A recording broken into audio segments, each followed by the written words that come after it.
Então, dando sequência aqui ao vídeo Ressurreição do Corpo de Cristo. Então, poderíamos dizer que a ressurreição, uma prova assim, visível hoje que existe na Terra, talvez a única prova visível de uma ressurreição, é um sinal que existe quando uma alma se desprende para o além-matéria, né? Mas essa ressurreição para o além-matéria, ou para o outro mundo, que pode ser comprovada hoje, evidenciada fisicamente, ao que parece, que eu acredito que seja, é aquela impressão que houve do corpo de Cristo no Santo Sudário. Porque é uma impressão superficial. O tecido de linho do sudário, ele tem 0,3 milímetros de espessura. É um tecido muito fino, né? Desculpa. Então, essa impressão, que foi uma espécie de flash, ela tem ela penetra, vamos supor, no tecido apenas algo assim como 0,01 milímetros. Ou seja, é mais ou menos, ele chega a algo que me parece que, estou dizendo aproximadamente, né? É mais ou menos metade nessa espessura desse, metade ou então um terço, né? 30% da espessura desse tecido de linho, do sudário, né? E não tem nenhum vestígio de tintas, de lápis, grafite, nada disso. Então é uma impressão. E também não tem sombras, né? Ela não tem como uma pintura assim que tem traços assim de definidos, né? Do contorno do rosto, não é isso. E ela também é tridimensional. Ela permite isso, ela não, quando se tira fotos, enfim, com aparelhos, tecnologia, né? Muito avançadas, a NASA, ele fez muita pesquisa, né? Cientista da NASA, né? Então ela é tridimensional. Então, hoje se acredita que houve uma espécie de algo nuclear, né? Para que permitisse essa impressão. Então eu vou fazer minha teoria, de como, explicando como eu acredito que seja essa questão da ressurreição de Cristo. E já falo que isso não tem nada a ver com relação ao corpo físico. Essa ressurreição é uma coisa comum para todos nós, que quando morremos partimos para o além-matéria. Passamos a viver no outro mundo mais fino, de matéria fina. Então, essa ressurreição é algo comum para todos nós. Então, isso não, como Cristo se sujeitou a todas as leis de Deus, não tem por que o corpo dele desaparecer, se desintegrar. Isso não tem nada a ver. Então, isso teria que ocorrer conosco também. Nosso corpo também teria que sumir. Então, isso não tem nada a ver. Então, eu vou tentar explicar exatamente como eu penso que seja esse fenômeno. Então, já digo que o corpo de Cristo existe. Existe. Isso não tem nada a ver, esse flash nuclear. Né? Até também foi visto algo que poderia ter algo semelhante que aconteceu com Cristo. Quando, por exemplo, quando das bombas atômicas em Hiroshima e Nagasaki, né? Aí o corpo se desintegrava, vamos supor assim, e ficava uma sombra, né? Não sei, eu acho que o corpo era jogado, por exemplo, contra uma parede, vamos supor, ele se desintegrava, mas ao mesmo tempo ficava impresso, né? Uma mancha. Pode ser que esse seja uma questão bem semelhante. Mas não é o motivo assim, do estudo. Vamos ver essa questão da impressão que ficou no Santo Sudário. Então é um fato que, inclusive, eu tenho uma teoria que eu faço já há 10 anos, que eu digo exatamente. Convicção total que o corpo de Cristo foi ocultado por José de Arimateia e apóstolo João. Até interessante, né, que aquela catedral de Turim, aquela basílica, enfim, igreja de Turim, que é onde guarda o sudário, se chama Igreja de São João, que eu saiba é do apóstolo São João. Não acredito que seja São João. Então, não posso, agora não sei exatamente, mas o que me parece é aquela igreja de Turim, onde está guardado o Santo Sudário, é dedicada ao apóstolo João, e não a João Batista. O apóstolo.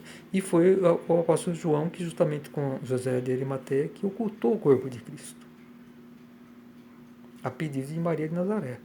Isso está escrito nesse livro aqui, Os Apóstolos de Jesus, conforme já mostrei. E também em Jesus, o amor de Deus. Aqui, Jesus, o amor de Deus. Ambos editados pela Ordem do Graal na Terra. Bom, então vamos lá. Eu queria falar a seguinte questão. Quando nós morremos, qualquer pessoa morre, a alma delas já se desprende. Mas ela continua ligada ao corpo terreno, por fios. Ela só pode se livrar desse corpo quando esses fios secam. Então ela sempre fica próxima do corpo, mas não fica exatamente. Agora, aí que está a minha teoria. Eu vou fazer a seguinte teoria. Quando esses fios já secarem e se rompem, por exemplo, a alma está liberta, totalmente, 100% liberta desse corpo físico, o que vai acontecer?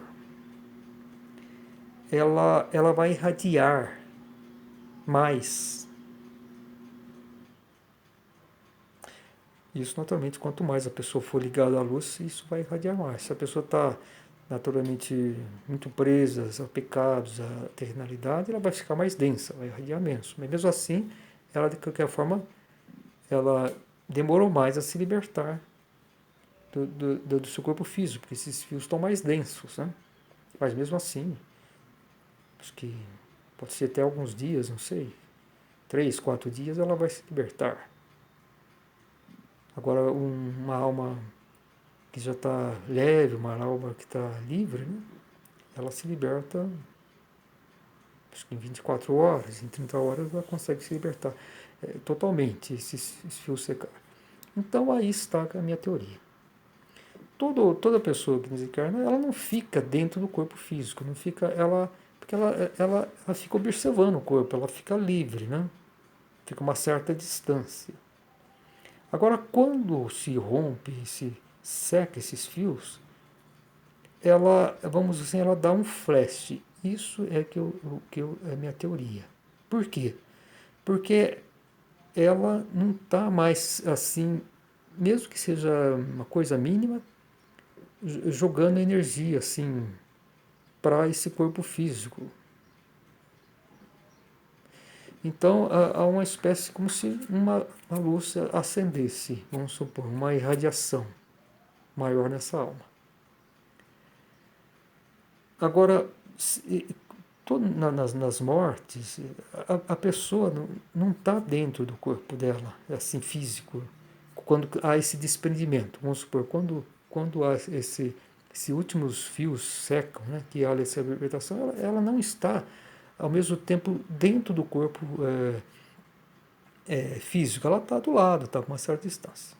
Agora, se ela estivesse dentro do corpo, o que aconteceria? Quando desce esse relâmpago, esse flash, né?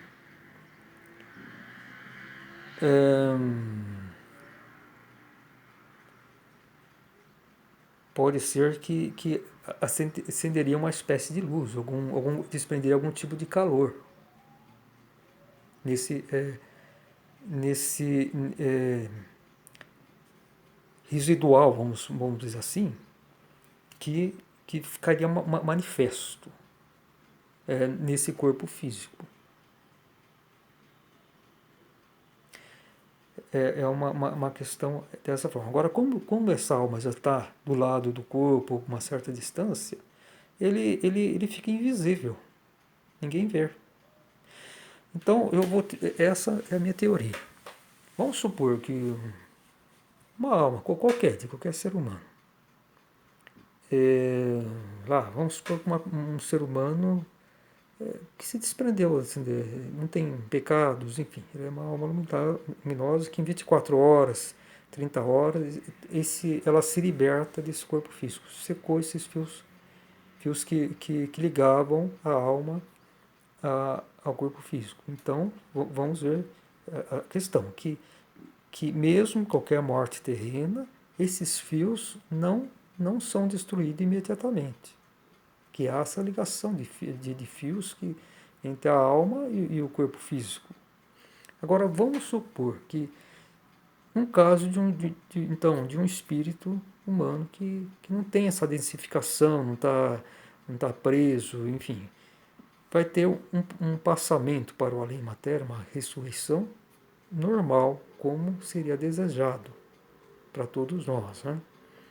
Mas, mas então, né, nesse exato momento, após umas 24, 30 horas, que esses últimos fios secassem, né, que essa alma se desprendesse 100% do seu corpo físico, caso ela tivesse essa alma exatamente dentro, né, desse corpo físico, e estivesse envolvido esse corpo físico com um pano, com um sudário,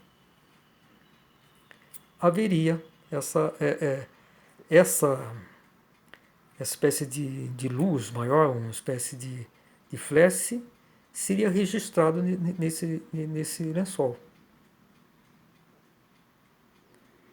Então isso é um fenômeno que eu penso que aconteceria, não é só por questão de Cristo, poderia acontecer com qualquer ser humano que se desprendesse, né? Porque isso seria uma coisa, um processo natural.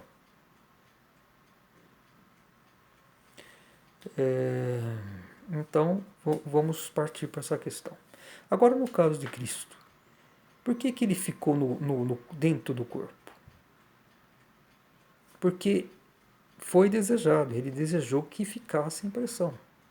É a vontade do Pai. Então, naquele momento que os últimos fios que ligavam a sua alma ao corpo secaram, tá certo? Ele propositalmente ficou exatamente dentro do seu corpo físico. Porque ele sabia, estava lá o sudário, e que na hora que desse esse flash, essa reação, se registraria, porque aquele calor, enfim, aí passaria a ter aquelas chamuscado, vamos supor assim, mas essa impressão que ficaria no seu corpo.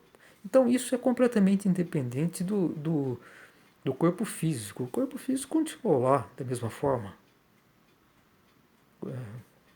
Grosseiro, né? Então aí está a minha teoria. O que eu acredito que como que foi o fenômeno. Exatamente lá por umas 30 horas, quando mais ou menos o tempo que os últimos fios de ligação entre a alma e o corpo físico, elas secam, se desprende, dá aquele flash, uma coisa natural. Então, como se fosse uma luz, né? Uma reação de matéria fina, mas que se registra também, pode se registrar caso tenha um lençol, um sudário envolvendo o corpo o cadáver, vamos dizer assim. Mas no caso de Cristo, ele então, esse registro só poderia ter conseguido se essa alma propositalmente, com alguma finalidade especial, ficasse exatamente encaixado naquele corpo físico. Né? Então foi algo intencional. Então, essa é a minha explicação, assim, no sentido espiritualista, né? Assim, vamos dizer assim, posso dizer que sou inspirado pela mensagem do grau, pelo que eu estudei da mensagem do grau, todos os fenômenos reais da criação, né? Agora, estou tentando com isso elaborar uma teoria para explicar exatamente o que aconteceu no sudário de Turim. Agora, um detalhe que, que parece que é exato. No sepulcro vazio, ao que, ao que me parece estar certo, que ficou só um pequeno pedaço de linho. Um pequeno pedaço de linho. Parece que tem alguma divergência aí dos evangelhos, né? Tem o evangelho de Marcos, Lucas e Mateus. Quanto a isso, do que foi encontrado que Pedro e João viram, né? No interior do sepulcro vazio. Mas lendo também o que eu coloco assim, como definitivo assim, é o que está no livro Jesus, o Amor de Deus e os Apóstolos de Jesus. Então, o que parece estar certo é que ficou apenas no sepulcro vazio um pedaço de linho. E qual pedaço que era esse? Era exatamente aquela faixa que colocava no rosto, que é o chamado sudário de Oviedo, que está em Oviedo, na Espanha, que era uma proteção, era o mesmo linho, né, que ficava envolvendo o rosto. Ele tem uma espessura de... o formato dele, me parece que é de uns 40 centímetros, 40 por 60 centímetros. Me parece que é exatamente 62 por 43. Mas enfim, vou arredondar porque eu não sei exatamente o tamanho dele. Ontem mesmo eu estava assistindo um vídeo sobre esse sudário, só de Oviedo, né? Falando do formato. Mas é aproximadamente 40 por 50 ou 60, que se coloca na face de Cristo. Agora, o detalhe importante. Por que? Aí está a pergunta. Por que no sudário de Surim fez a impressão, tá certo? Do corpo de Cristo e no sudário de Oviedo não? Olha, esse detalhe é fundamental, creio que é fundamental para esclarecer essa teoria e esclarecer o mistério dessa impressão. Então, o que aconteceu? Nesse sudário de Oviedo, todas as marcas de sangue, né, de Cristo são exatamente iguais às marcas no sudário de Turim. Né?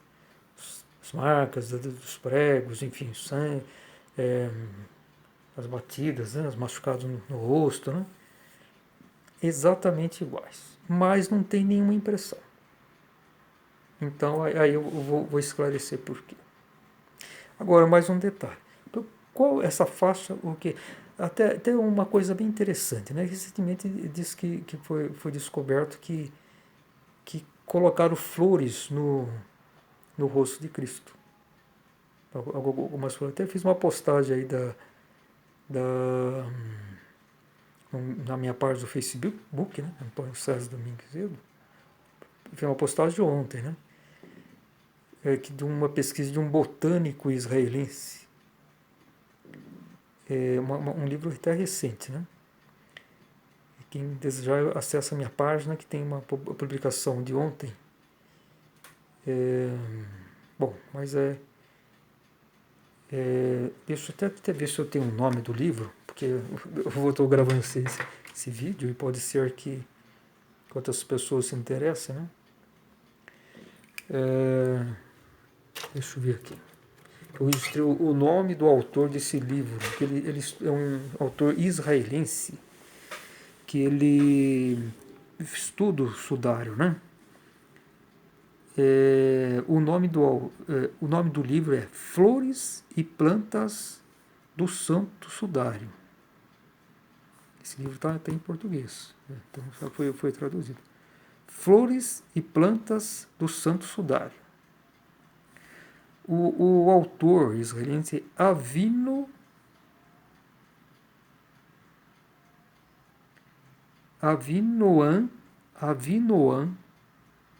Danim. Então vou soletrar as letras. Avinoam Danin.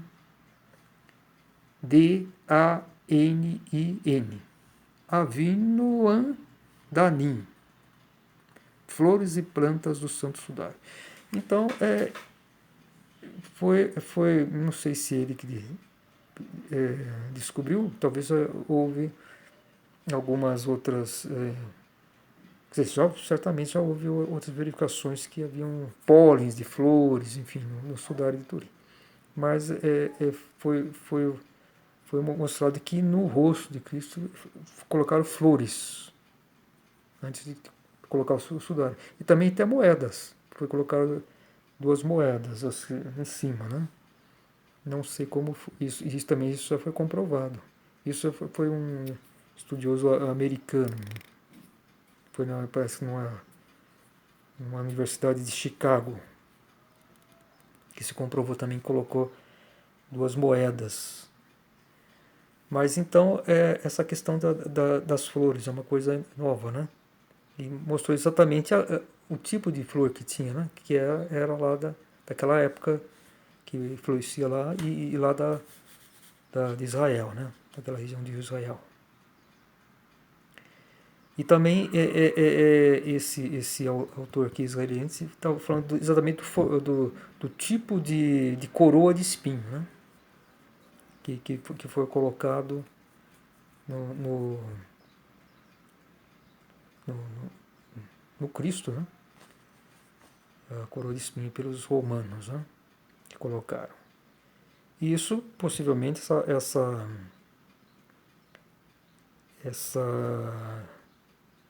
esse tipo de coroa, como que foi, porque ela pegou tudo, não era só uma faixa, né, do superior na testa, envolvendo a parte de cima da cabeça, né? Mas enfim, toda a parte de cima, né? Que era então o formato da coroa de espinhos. Mas então vamos. Agora a coroa de espinho é um detalhe. Eu não sei quando José de Arimateia removeu o corpo, né? Os ajudantes, o corpo de Cristo da cruz. Penso que certamente para se remover tinha que tirar os pregos, né? Tanto das mãos como dos pés, né? Agora a coroa de espinho, parece que existe alguns relatos aí que foi guardado também como relíquia a coroa de espinhos. Mas eu tenho minhas dúvidas. Eu penso que talvez a coroa de espinho não tenha sido retirado quando se envolveu o corpo de Cristo no sudário. Mas então, quando José de Arimateia apressadamente envolveu o corpo de Cristo no sudário, né? Fez um preparo muito rápido, porque estava muito em cima da hora, né? Porque às 6 horas da tarde teria a suspensão das atividades, segundo as leis dos judeus, para a preparação do domingo de Páscoa. Então teria que enterrar o corpo de Cristo até às 6 horas. Então foi feito apressadamente. José de Arimateia conseguiu autorização de Pilatos, que estava com muito remorso. Excepcionalmente autorizou que retirasse o corpo de um crucificado, né? E aí José de Arimateia preparou assim, apressadamente o corpo de Cristo, passou alguns comprou lá o tecido, preparou, colocou como foi e colocou aquele pequeno sudário primeiro, envolvendo a face, e depois por cima o outro sudário, né? Agora a questão é essa, né? Por que no sudário de Oviedo não teve essa impressão? Então aí eu vou explicar como foi a teoria. Na madrugada de domingo de Páscoa, José de Arimateia e apóstolo João carregaram o corpo, removeram a pedra do sepulcro e removeram o corpo de Cristo. E foram colocar esse corpo de Cristo a 700 metros ao norte daquele local. E esse local que eles tinham preparado é no Calvário de Gólgota. Estou falando conforme o que eu creio, minha convicção e a minha teoria também. Que no Calvário de Gólgota, em Jerusalém, na entrada direita da face do Calvário de Gólgota, a face da caveira, no fundo, né, dessa caverna, órbita direita, do Calvário de Gólgota, está a entrada para o sepulcro oculto de Cristo. Então é lá que tem que investigar, a arqueologia tem que investigar que vai creio que encontre a entrada para o sepulcro de Cristo e vai chegar aos ossos de Cristo. Mas então, José de Arimateia, quando ele remove a pedra lá do Santo Sepulcro, ele deixa apenas essa faixa, né, que cobriu o rosto de Cristo, como lembrança, lá no primeiro sepulcro, o sepulcro aberto, o sepulcro vazio.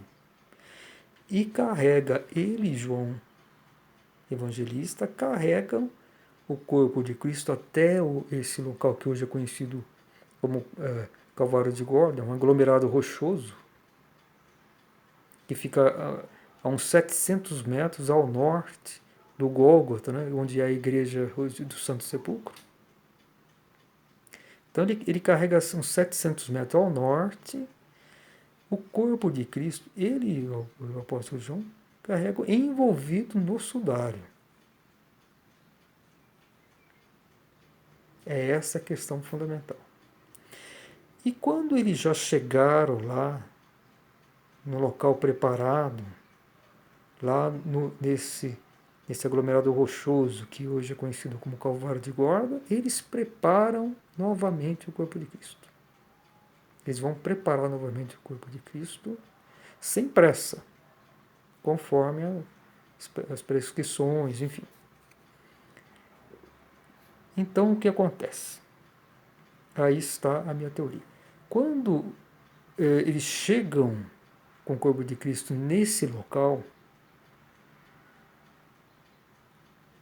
terminaram, fizeram, inclusive o lugar estava com bastante neblina, esse momento de transferência que eles carregaram, né? Então, deve ter feito um percurso aí, assim, com muito cuidado, né? Talvez de uns 20 minutos, carregando o corpo de Cristo. Uns 20 minutos, talvez meia hora, né? Talvez até parasse assim no percurso, né? De uns 700 metros. E também porque era um caminho, né? Era um caminho externo, fora das muralhas de Jerusalém da época. Hoje o Calvário de Gólgota está fora das atuais muralhas, né? E na época também estava, de a época de Cristo também estava fora das muralhas de Jerusalém. O aglomerado rochoso que é conhecido hoje como Calvário de Gólgota. Mas o Gólgota hoje está incluído nas atuais muralhas, que teve suas últimas modificações por volta de 1500 no domínio otomano. Mas então o que acontece? Quando chegaram, conseguiram inclusive para entrar nessa caverna, tinha que fazer uma espécie de escalada, na época de uns 10 metros. Hoje o Calvário de Gólgota foi nivelado, porque tem um terminal de ônibus e tal, né? E ele, até chegar a essa caverna direita, qualquer pessoa que pesquisar aí, Calvário de Gólgota, a face do Calvário de Gólgota, está lá, é uma face de caveira, né? É famosíssimo, né? Porque os evangelhos acreditam que lá no topo que foi que foi crucificado Jesus. Mas isso é uma coisa errada, completamente falsa, e nenhum arqueólogo, nenhum estudioso acredita nisso. Isso faz parte da fé, e da fé cega, né? Então, o que acontece? Naquela época, antes de que se nivelasse o solo, aliás, até isso começou até recentemente. Se pegar fotos mais antigas, assim, de 120 anos atrás, do final do século XIX, vai se ver que aquele piso era original, né? Tá certo? Então ele era mais alto, talvez uns 10 metros até chegar nessa caverna direita, que era o local onde seria ocultado, né? o, o, os restos de Cristo, restos mortais. Então o que acontece? Quando chegaram José de Arimateia, chegaram com o corpo de Cristo e a João, né? E José de Arimateia chegaram no local onde seria guardado, é, foi nesse momento, vamos supor, essa impressão no sudário ocorreu em qualquer momento, desde que quando José de Arimateia e o apóstolo retiraram o corpo de Cristo envolvido no sudário, nesse primeiro sepulcro. Então, quando tiraram aquela faixa, né, de ouvido que está sem impressão. Então, essa impressão pode ter ocorrido a partir do momento que eles começaram a carregar o corpo de Cristo, tá certo? Até, até estar dentro lá da pequeno nicho, né, no interior, quando começaram a preparar o corpo de Cristo. E removeu esse sudário original e colocaram outro. Então, quando eles removeram esse sudário, que é o sudário de Turim, aí já estava impresso. Aí então a alma de Cristo se desprendeu. Então é isso. Eu vou continuar desenvolvendo esse tema. Muita paz, muita luz.